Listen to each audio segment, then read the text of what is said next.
Welcome. Hello, hello, hello. My name is Erin Barnett. I am the host of the Black Girls Dance Podcast.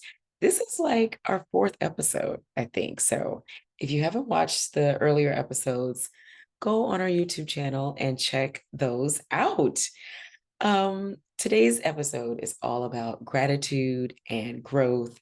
We are expanding our community, and I'm so excited. So if you know me, you know that Miss Erin cannot hold water. So the fact that I have been able to not even all the way sit on this information, because I started sharing that the app was coming out, I think 2 newsletters ago, but it's official. Okay. I saw the mock up yesterday. The Black Girls Dance mobile app is happening and will be launched next month. So that brings a ton of excitement because this is going to be a way for kids that don't live A in Chicago and B perhaps in an area that is melanated, just calling it what it is. This will give them a chance to connect and plug into Black Girls Dance because it's cute over here. And I think that they're going to love it. And it'll give them an opportunity to feel connected to just a school and an environment that is nurturing and supportive and inclusive. So I'm excited about that. Of course, I can just see kids now like walking down the hallway. I'm like, oh, they're doing something from the app. So that is exciting. I'm like, really, my face is hurting because I'm smiling so hard. I'm trying to contain myself, but I can't and I won't. Okay. The next thing I'm excited about is Mary, a holiday dansicle.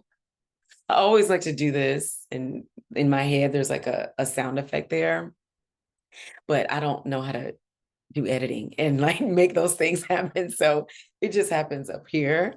One day, I had to push through many challenges to even record this episode right now. Well, first I had to do it while my hair was still cute. And then I don't know if you guys feel this, but when Mercury's in retrograde, I feel it. Like I started feeling it 3 days ago. I think it started yesterday and it goes through like December 16th. I'm like, great, thanks.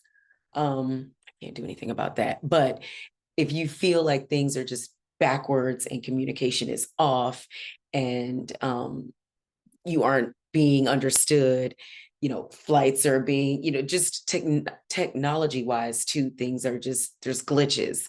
It's because the Mercury is in retrograde. You're not crazy. So it's not a made up thing. You don't have to agree with it because it is. So some people are like, that's not real. It is because I said so. And it is like the emails that were happening and popping up as I was trying to press record, just very, very backwards things that we have resolved in September. And people are like, oh, can you send this follow up? Oh, you need to submit this application. I'm like, okay, because I can't get upset or get too worked up over things that are out of my control. Emotional intelligence. Anyway, okay. So I'm excited about Mary, a holiday dansicle, again in my mind. Rehearsals are going. The kids are making me nervous, as they always do. Here's the thing. As a director, I've seen this countless times where even leading up to literally the day before the show, the condition of the show is very question mark. It just gives you very, are we going to pull it off? Are they going to wake up and smell the tondeus? And they always do. They always do. I don't know if these kids like get together in a huddle and like, how can we drive Miss Erin crazy? I don't think they do that because they know that I will flip a table, but they get right to that edge and then they shake their light balls and they pull it together and they twirl on that stage. So I'm going to take my own advice and just not get worried and accept them for going through their process. So, and this is our fourth Mary. I can't believe it. Next year will be the 5th year of Black Girls Dance. Another sound effect that's only happening in my mind. Okay. And so it always makes me reflect on my why and the reason I started Black Girls Dance. Well, as I moved, once the world shut down, I already had Black Girls Dance as a mentorship program, and the conferences were going well annually.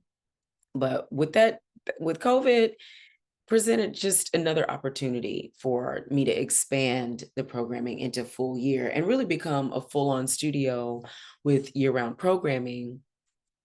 And that meant Erin had to become a boss, like an entrepreneur, like full time.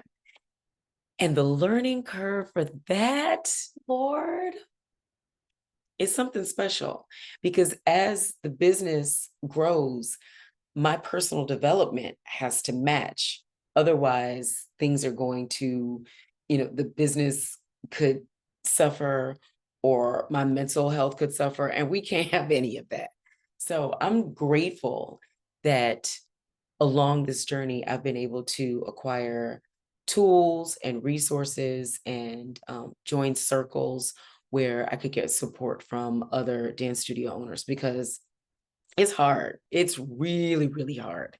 But that moment when I step into the studio, especially on Saturdays, and it's like just a huddle of 5-year-olds around my legs, I'm like, okay, this is why we do it. This is definitely why we do it.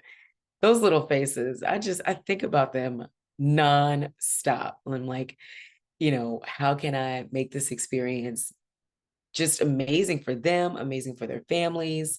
And so again, going back to the app, I'm just hoping that this this little icon, and it's so cute, this little app will open up more possibilities, more opportunities to learn. Girls, I know it's a challenge sometimes when, say, a student can only come to the studio for one class. This will give her an opportunity to, try another dance style. Maybe she likes jazz, or maybe she wants to try, I don't know, ballet or hip hop, whatever it is. It will just enhance our existing families. It can enhance their experience, as well as the experience of all of these many people that I feel like are going to be downloading this app. Because one thing I know, these kids are addicted to their devices. So, I'm a good business owner is always looking for ways to solve a problem. And in this case, I haven't quite cracked the code on how to get kids to put their devices down. I don't have kids, so I don't even want to attempt to fight that battle. But what I can do is present them with an option. I call it HDH, healthy device hours. Like, if they're going to be on that device, they might as well be standing in fifth position and learning how to increase their turnout, and doing the alphabet with a TheraBand so they can strengthen these ankles. Okay. That's a healthy device hour. That is, I'll do my best to make it as fun as possible, but everything in life doesn't have to be fun. And sometimes it's okay to have them honing a skill just to become proficient at it, because that builds confidence. That's the whole underbelly of this organization, right? Authentic confidence. So, going back to Mary, though, these girls, they're going to pull it together. Have you gotten your tickets yet? Because tickets are on sale and they're selling out. Let me tell you one to two things about a Black Girls Dance production. The seats sell out. We sold out the Harris, and that was 1,400 seats. Mary is a much smaller cast. So, and we're going to be at the Riva and David Logan Center for the Arts, 915 East 60th Street, right here in Chicago, on December 15th. The showtime is at 6 p.m. And this year, with all of these circles and people that are really supporting and cheering me on, they live in different cities, and I want to try to live stream Mary this go round. So I think that could be exciting.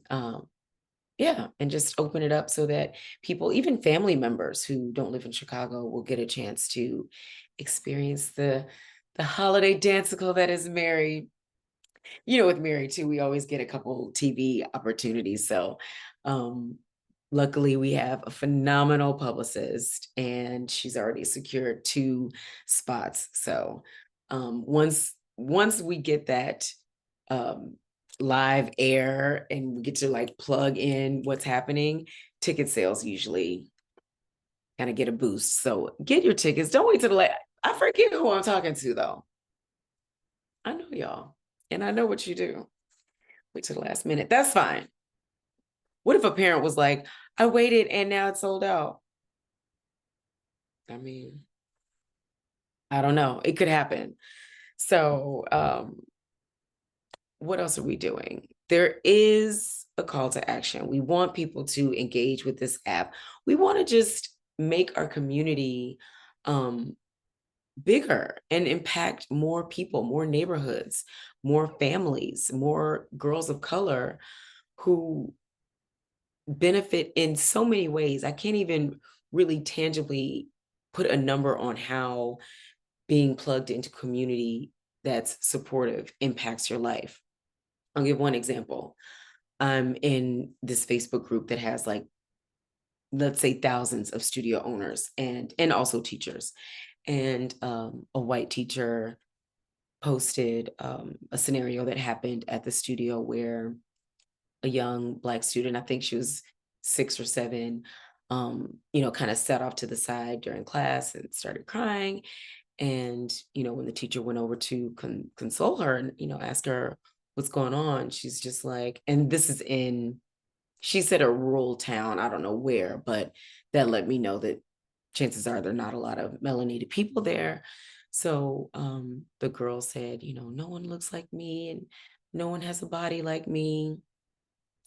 Listen, I can relate to that because being, the Black girl that was taking ballet with all these white girls downtown Chicago, I felt like that as well.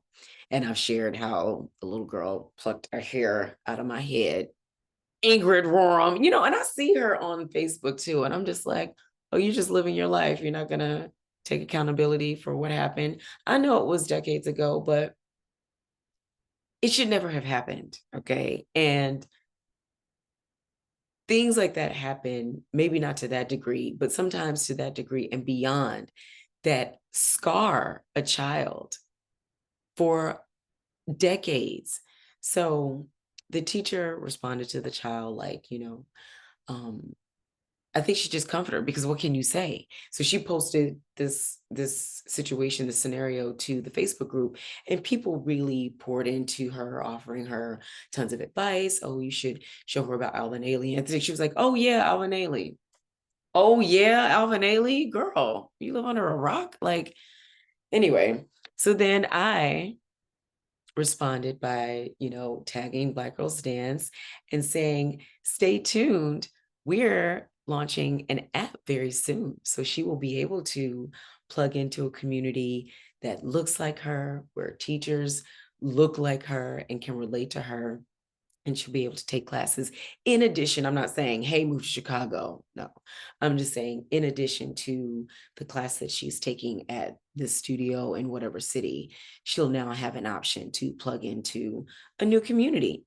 So, these kind of things happen. And especially when, you're predominantly white studio and you have this Black girl that trickles in, whether she's adopted or the family moved or whatever, and there are no Black teachers. So it makes her feel isolated. And, that just could lead to other negative conversations that happen internally. She might think that she's not good enough or just a whole host of things that she'll have to go through in therapy later. We can kind of help with that. So um, this app is going to just solve many problems and be a lot of fun. Always fun. Okay. So when I'm talking about Black Girls Dance, I oftentimes have to tell the story of how we started with 45 kids in a church basement and to really notice and acknowledge the growth that we have now, 180 students, and we're back in the Mayfair building, which was the dance home that many of us knew and loved from being Mayfair under Peggy Sutton. So it's just really my dream come true. And it's no secret that I am a dreamer, and the vision for Black Girls Dance is even bigger and much bolder than even this. So one thing that I have learned in this journey of entrepreneurship is patience and timing.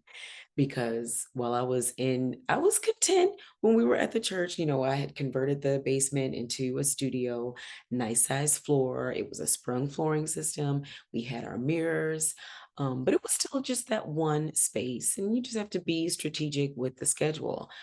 And we were there for a year, and um, and the rent was good. The rent was a very good rate. But when the new owner of Mayfair reached out to me and was like, we've done these renovations to the building. We gave it a new roof. We've converted two of the waiting rooms into additional studios. All of the studios have sprung flooring. I was just like, because Erin wasn't going to be able to do all that to a 10,000 square foot building. So what she did was she kept moving forward in her plan, waiting, because sometimes you just got to let God work things out for you. So, and that requires patience, which something in my personal life, I don't have that much of. I mean, I have patience when I need it, but I don't pray for patience. Lord, please give me patience. No, I just accept things the way they are until they aren't. And then I step into that new opportunity. Like I said, if I'm moving forward, the doors of opportunity just open as I'm moving. It requires movement, not just sitting down, thinking, writing. I mean, you do have to write it down, make it plain, but being in movement and staying in my lane has allowed me to just organically grow. And the team around me, listen, the value that I put on the other instructors, and especially Ms. Dorian, it just, none of this would be growing in this way without the foundation of the team and the staff that I have. So when we talk about gratitude in this season, I think about them and I'm just like, I owe them the world. And so knowing that, they're professional dancers, I'm sure, would rather be on tour somewhere dancing, but they're here because they have to earn, additional income to supplement the sad salary that is the concert professional dancer. Perfect segue. This moves us into the Free to Dance Artist Fund. I have been talking about this again, because I can't hold water. I've been talking about this for about a month and a half now. It's launching in January. I'm not going to say how many people I'm going to be able to help because I don't know. That depends largely on you. So I will talk to anybody that breathes about this fund, because when I look back over my life, one thing that is probably the most profound reason why I was able to withstand and stay in dance. A lot of students, they go to college, wherever, and they do the double major thing, right? Because probably one of their parents has said, you can't major in dance. You're not gonna make no money. And it broke my heart because I just heard that from the young lady who is playing Mary this year. She's so talented. And she was like, yeah, my mom, I don't know, she wants me to dance. And it's so interesting that parents will invest all this money in their child's dance education as they're growing up. I mean, of course, you have the benefits of, being physically active, engaging and socializing with other students, and just being busy parents want to keep these kids busy. I get that. But then to turn around, junior year in high school, be like, oh, no, you can't dance. I know I paid for dance this your whole entire life, but that was just, one parent even said it was a method of control. I didn't say that. And I said, you know what, ma'am, that's your business. And if that's your truth, then come on. She can have class every day. But to invest all this money in your child's dance education and then not have that ROI as a career, it burns, and I get it. So something else that I feel Black Girls Dance is going to have to migrate into the areas of expanding our programming to include singing and acting, because at least, girls will have an opportunity. A Broadway contract minimum salary is, I think, $24.39. Let's just say $2,500 a week. Some grown-ups don't make that. Okay. So by expanding our programming and their options, that will be more of an ROI. That will be a career that parents will love to brag about. Oh, my daughter's on Broadway. And it won't just be like, you can't dance. There ain't no money in that. Oh, it just breaks my heart. So understanding all that and still having the heart that I have for dancers who did make a lot of sacrifices. This is what I'm coming back to. What helped me and what fueled me in this journey is that I had someone that believed in me, my mother. And here's the interesting part. I can see this playing out in the studio, that moms, you guys are so special. I just love you. Moms that didn't get to live out their dreams, perhaps, of being a professional dancer, put their kids in dance. And you see it. I can see it. And the moms will sometimes even say, yeah, I couldn't dance growing up, so I want to make sure she has every opportunity. But then on the flip side, she's going to have the opportunity to come to dance, but that opportunity has to stop when it's time to get a real job. So the Free to Dance Artist Fund is going to stand in that gap and provide a bridge of financial supplement for concert dancers. Now, let me explain what the Free to Dance Artist Fund is not. It's not a company. People are like, oh, so they have to move to Chicago? No, they gonna stay dancing wherever they are. It's an additional $1,000 of income that they are not going to have to jump through 7,000 hoops to get. There's an application process, and there will be points of contact and connection during this year, but I want to free them up so that they don't have to experience what I experience writing grants, begging these people, not beg, no, begging these people to give me money, which oftentimes it ain't even theirs. It's not your money. That's another podcast.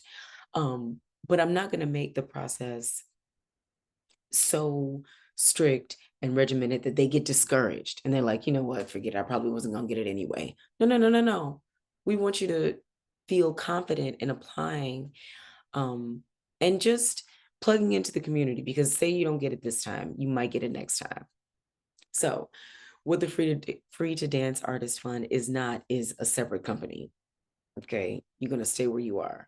What it is an additional income stream. What it is a mentorship and financial literacy and education and investment. Because here is what, you can't become financially secure, or dare I say wealthy, saving money. No, you can't save your way to wealth. You can't,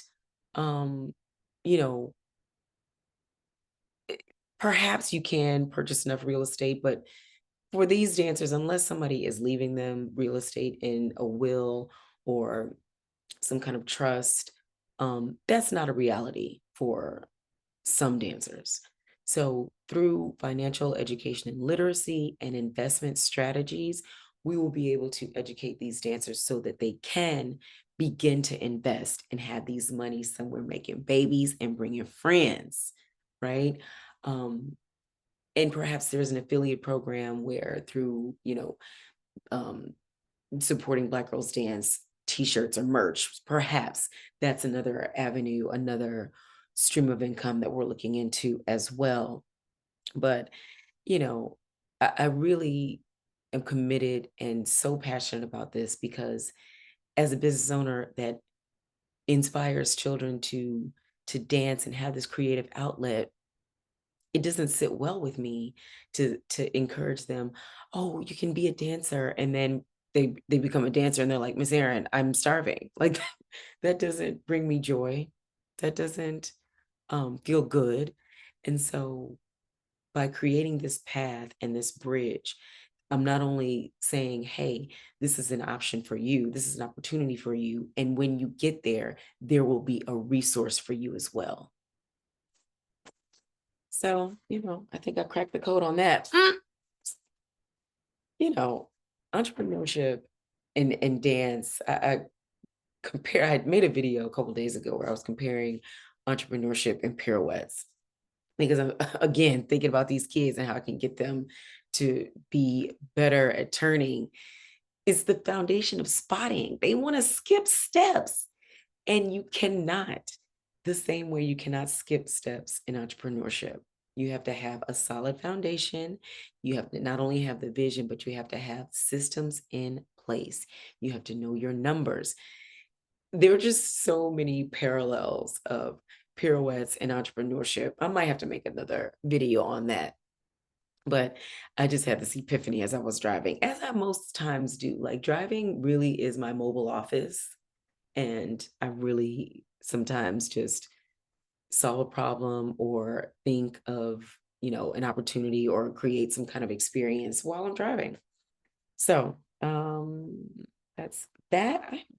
These are my notes. You think I'm freestyling this podcast? No, but I do need to wrap it up. So to recap, whether you live in Chicago or you may be somewhere else, Marry a Holiday Dansical will be live streamed. So stay tuned for how to still purchase a ticket or plug into the I don't know if we can do it on YouTube, but we will figure that out.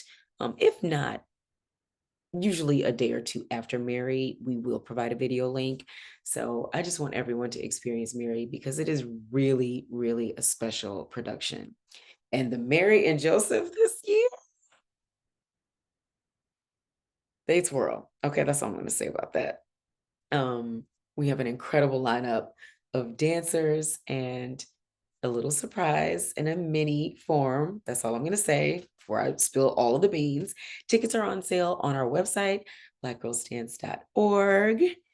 Get them while they're hot. And the Black Girls Dance app will be dropping very soon, next month. So I'm excited to share this with our community and with our extended community. It's just going to even broaden our reach and our impact. The Free to Dance Artist Fund. You will prepare to be sick of me talking about this because I'm going to mention it again every time I'm talking about Marry. I'm talking about Free to Dance because Marry is a fundraiser. So if you are in a position to connect me with someone or some people, please reach out. In the meantime, jazz hands, a tight fifth position, and a ton of love for everything melanated, everything non-melanated, but everything that's dance. It's my whole life and I love it. All right, that's it. Until next time, thank you.